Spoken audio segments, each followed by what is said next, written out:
3, 2, 1, start. Sir, I agree wholeheartedly with the sentiments expressed in favor of public cooperation, in favor of the importance of public cooperation. I would like to place this question of public cooperation much higher than they have done in relation to the success of our 5-year plans.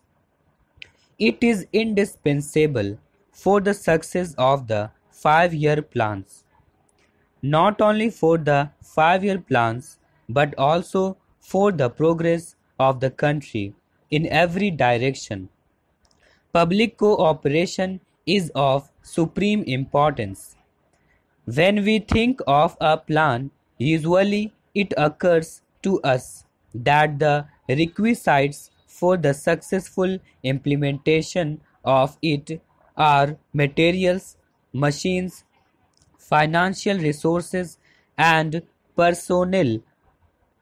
Of course, personnel is very important, trained personnel of all categories, but I personally feel that there are those other things less tangible which are of even greater importance. When these have been secured adequately, those other things will follow. They are a sense of unity in the country, a sense of discipline in the country, and enlightened and enthusiastic cooperation of the people in all the various development programs and the various schemes for the building up of the country. Therefore, I think that a discussion of the question in this House has been of very great assistance. We think of the people merely as if they are beneficiaries of the plans. They are much more than that. They are, of course, the collaborators and makers of the plans, and it is only when we succeed in securing that realization on the part of the people and get effective contribution from the people on that basis that things really will start moving very much more quickly than they do now. Our whole concept of public cooperation is very limited. We think of only people attending our meetings and of a little sharamdhan here and there. The idea of public cooperation is very much deeper than that. It is much more fundamental. There are millions of people in the country who are in the fields, factories, and offices.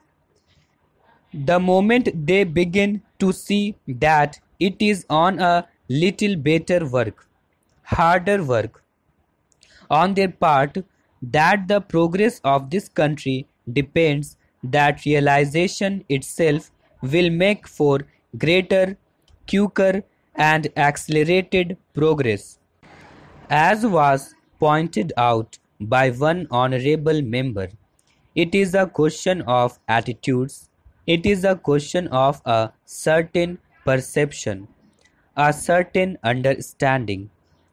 There has to be an understanding of what is going on in the country, what the prospects are before us, how they are related to our welfare as individuals and as families, and also to the welfare of posterity.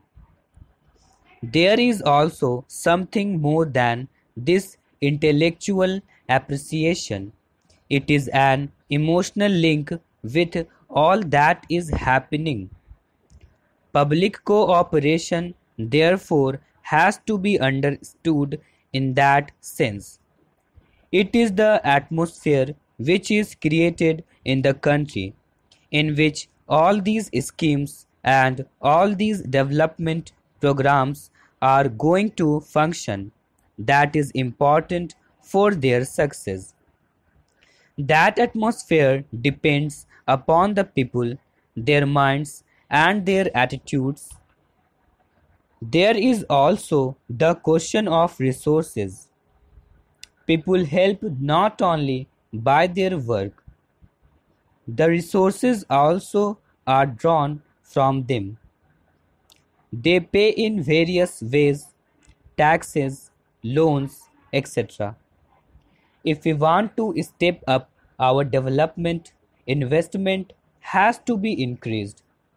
The resources for the public sector and the private sector come from the savings of the community.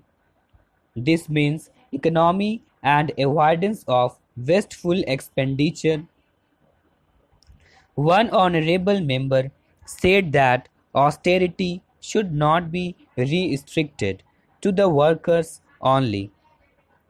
I never said that austerity should be practiced by the poor workers. I have always fought for higher wages for them. Certainly, if we see that there is a small number of people who are rich, well, that small number also has to be called upon to avoid ostentatious expenditure and avoid wasteful consumption and wasteful expenditure. When we are thinking of a more equitable distribution and putting more money in the hands of a larger number of people, it is not only the savings of a few that are going to push up the resources needed for the plan. Let it be very clear. It will have to be the savings of larger numbers of the community that will make the plan a success. Of course, it is always understood that those who are at the lowest rung of the ladder certainly have nothing to spare, but at various levels beneath that of the people who may have crores and many lakhs, there are various groups whose savings are required, and if we are to go away with the impression that it is only the income tax payer and the rich whose savings and whose austerity are going to be sufficient, then it is not going to be so.